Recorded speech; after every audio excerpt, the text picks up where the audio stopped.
Welcome to this episode of the Ninth Grade Experience podcast.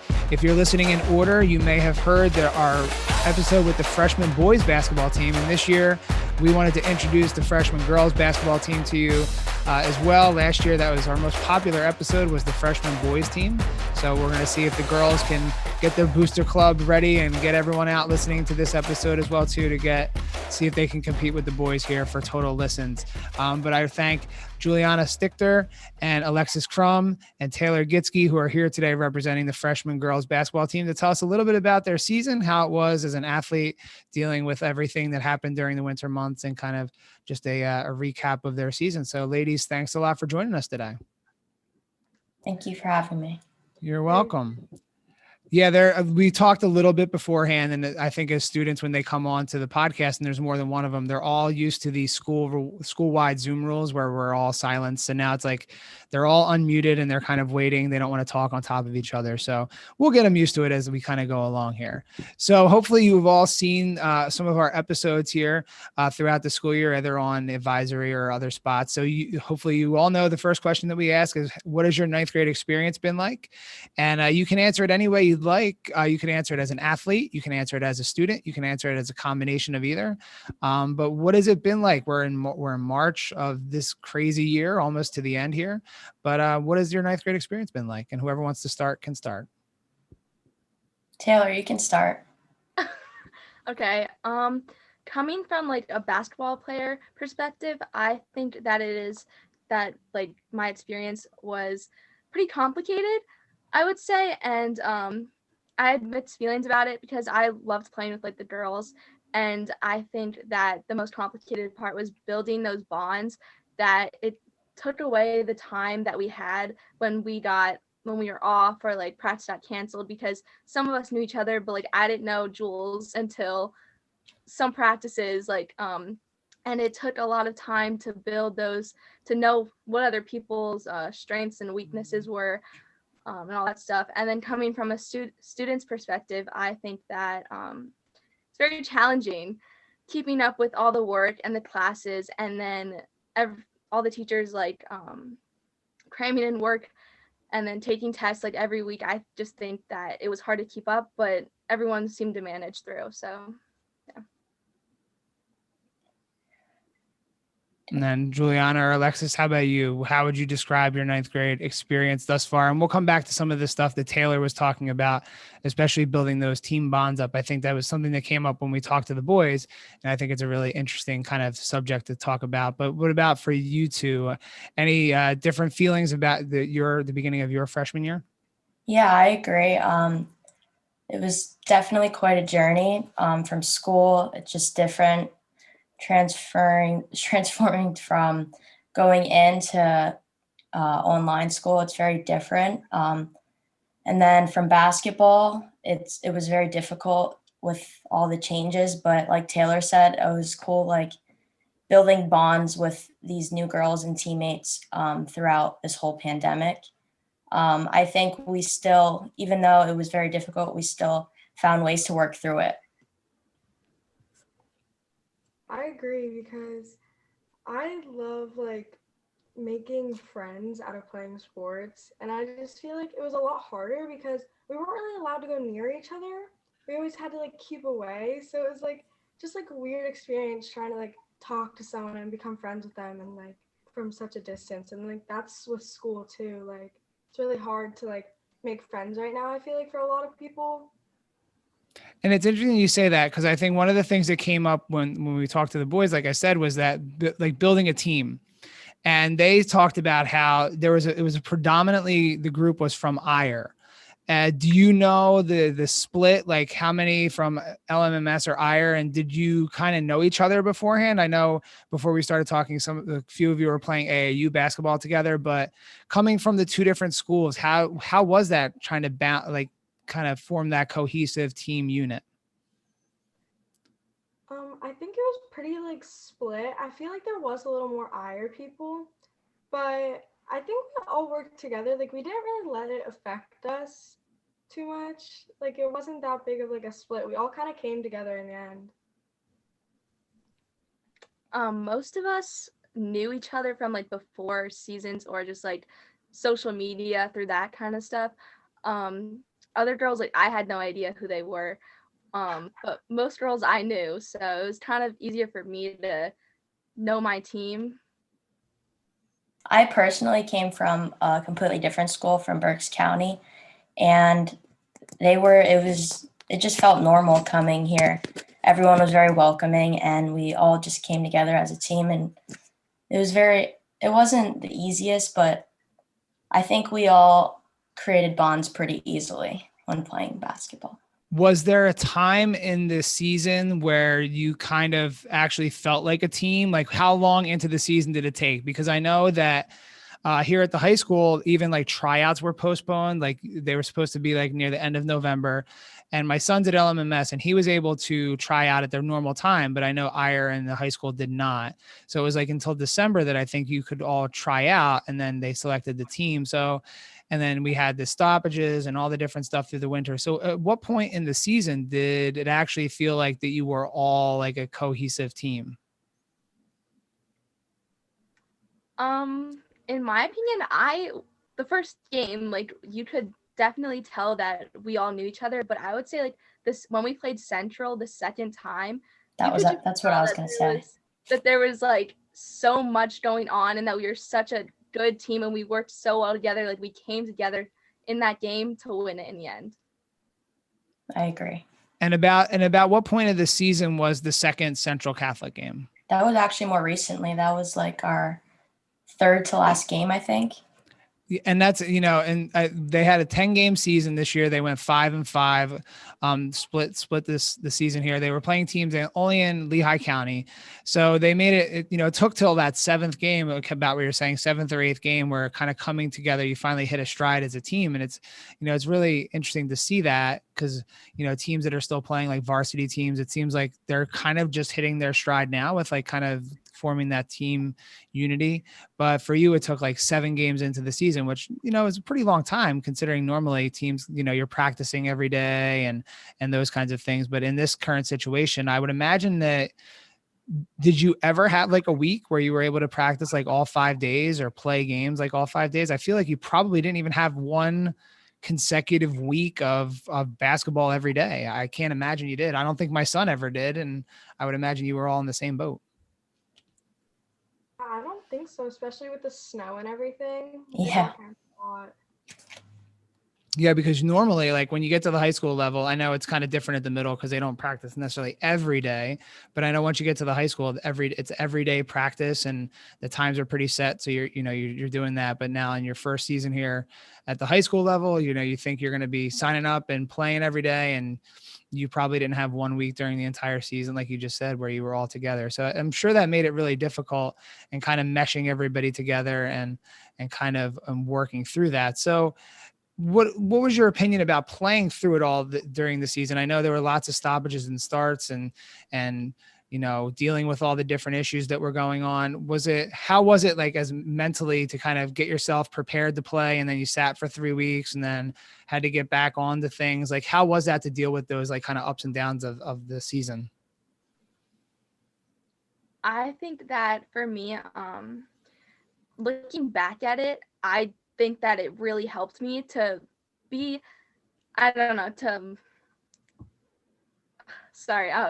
looking back at it, I think that it helped all of us grow as people, as teammates. And I think that'll help us in the future. But in the moment, I was so worried about everything. I was so worried about how I would play. Like, my whole mind just set on, oh my gosh, don't mess up. Like, it was even worse this year than it has been in the past, just because of that pressure and not having practice. Yeah, I agree. I think it made us all stronger individuals, especially because Coach Corolla really helped us like bring this all together. Like, he made this such an easy experience that didn't even like feel different. Like, he just made it, I don't know. It was just something about his coaching just really made this experience like great, and I didn't want it to end. Yeah, especially when it came to the snow, like all the changes. We've got changes left and right, there would be days where I'd be like mentally prepared for our game tomorrow, and then it'd be canceled, and then when time came, then I wasn't really mentally prepared for that game because it's like, So yeah, and I think all those are really interesting. And Taylor, I really like what you said earlier, like about the pressure to succeed. Like normally in a regular season, I think I know the boys team freshman last year, I just know because I know the number, they played 26 total games. And then this year they played 10, you played 10. So when you're playing fewer games, that pressure to succeed and like, you only have so many times to be out on the court and to play. Like, was that a really like, I didn't even think of that when I was talking to them, but like how, and you kind of said that you kind of did feel that a little bit. Like, was that something that was kind of in the back of all of your heads? Like anytime you played, it's like, one, you really may not have known if it was going to be the last time you played all season because the way things were going, like they could have shut it down at any point. They made it through the season, but like, was that something that you thought about? Like, this might be the last time I play for the entire year. yes, for sure. Mhm. Yeah. And I don't know. I just think I didn't even really think about that, but that must've been really like it's almost like every game is like a playoff game. Like you never know if there's going to be another game kind of to kind of right the ship and get things going if you kind of don't have a good game. So I guess that did add a lot of pressure to it. Were any of you like kind of worried playing about like any sort of like, I know you had to play with masks and I know you had to do the distancing. And I think it was you, Juliana, that said earlier about like how people had to be apart and all the other things. Like I'm sure on the bench, you have to be like staggered and all the other things that you see, like when you're watching games on TV, but like, were any of you ever worried about that part of it during the season? Or like once you hit the court, you're just playing no matter what?